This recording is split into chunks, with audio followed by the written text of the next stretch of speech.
Okay, guys, welcome back to the Fantasy Chancer, the fantasy football show that we bring you each and every game week round here on the Upper Tier podcast on YouTube.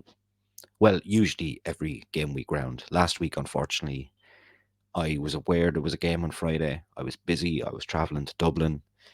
I was sitting down at the gig early, having a pint with Mr. Ian Dynamo Kelly, a frequenter of this channel as well. And then I realised, fuck, Fulham and Wolves, that must be a replay. No, it's a Premier League game. You missed the deadline. I was like, fuck, fuck, fuck. So, apologies to Niall, apologies to the viewers. I didn't plan on missing one. I did not plan on missing one this year. So that will be the one and only. So we're going to just have a look and see how I done last week anyway. So in goal, I had Allison, 12 points. William Saliba, also 12 points. So 2 clean sheets for those 2 players there. Nico Williams alongside him. Unfortunately, West Ham got an absolute demolition from, Nottingham Forest got a demolition from West Ham last week. So that gave him a big fat 0. And I have Bueno in there as well. But unfortunately, he picked up a knock early into the second game and only finished on 3 points. So in the middle of the park, then I had Martin Odegaard paying trumps again, 11 points. Riyad Mahrez in and out of City team worryingly at the moment, so I think I'm going to have to sub Rashford back in for him. Bukayo Saka, a lot of people's captain of choice last week, and myself as well, and 30 points. Good return from 2 games from a midfielder, absolutely. Andres Pereira, been a bit quiet lately. Alexander Mitrovic still struggling with an injury. And Harry Kane and Haaland obviously popping up with goals again, which is no surprise at all. And then my bench was all not playing, so that didn't factor into my thinking last week at all. I just had to get Allison in there for the double week. So if we go into the league, the upper tier. Okay, so we see that Graham Ward still leading the line there at 1,585, followed closely by Jamie Brown, less than 20 points behind him. Miss Molina, a friend of mine, friend of the channel there, and Kevin Mullally. Mark Hogan slipping down a little bit. Garrett Murdoch, the bassist of the band Ailstorm. Go check them out. They're absolutely fucking brilliant. Barry Allen, Alan Hart, and Jeff Alsop make up the top 10.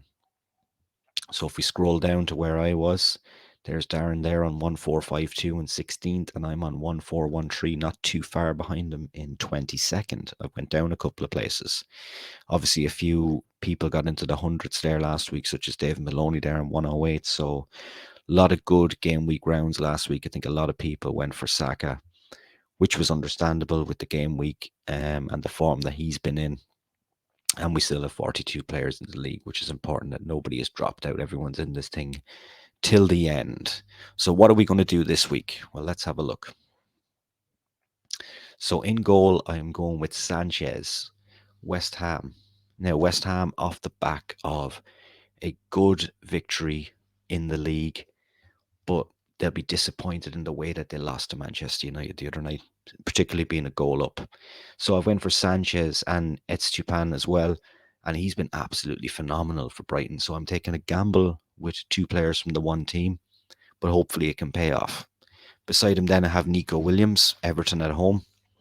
Nottingham Forest have been generally strong at home this year. I expect Everton to be compact as usual, but Everton were quite expansive against Arsenal in the first half the other day, so it'll be interesting to see what way they approach playing a team such as Nottingham Forest, who will be kind of similar in organisation to Everton. So that will be a very interesting game for the neutrals. In beside him, I have William Saliba. You know, if Arsenal want to push on and win the league, Bournemouth at home, absolutely no excuse not to keep a clean sheet and win that game. The middle of the park then, Martin Odegaard back into form again. So have him there, Bournemouth at home. And likewise with Saka, you would have to fancy them in that game against a kind of a leaky Bournemouth back line. Other 2 players that make up the midfield then is Riyad Mahrez. Big game for Manchester City this morning against Newcastle. Fully expect Man City to win that game. Newcastle have been on a bit of a slump lately.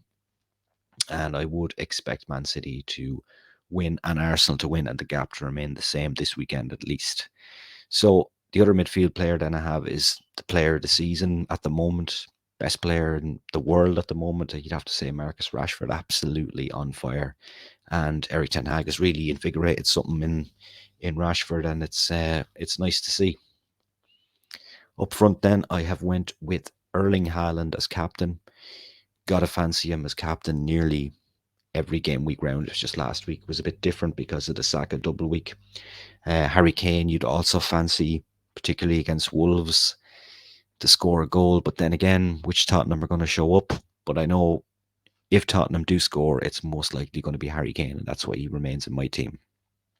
Up front beside him, then's an interesting one. Ivan Toney, with all the noise that's been going around about him. Now, Thomas Frank has played him all season with this hovering over him, and it doesn't seem to be affecting him. So I fully expect him to play again. I know he's going to fight these alleged charges till the end, so we just have to wait and see what way that one goes. So Ivan Toney makes up my team this week.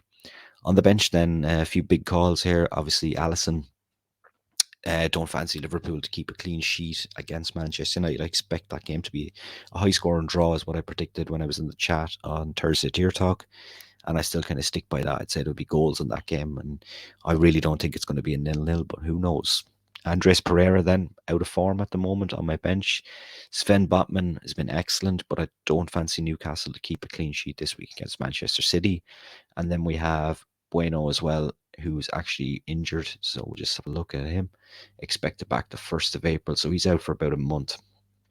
And of course, the 1st of April, I will be over, hopefully, at the Emirates Stadium at Arsenal Leeds, even though it's proven difficult to get a ticket at the moment. So that is my plan. So I still have 2 chips left, the bench boost and the triple captain. With 13, 14 games left, time is ticking away and it's nearly time to start using these chips, but you got to wait for the right moment. And I think the right moment is normally a double week or something like that. So we just have to wait and see what way it goes. That's it from me, guys. Glad to be back. Have a great weekend. Enjoy all the football and come on, Arsenal. Woo!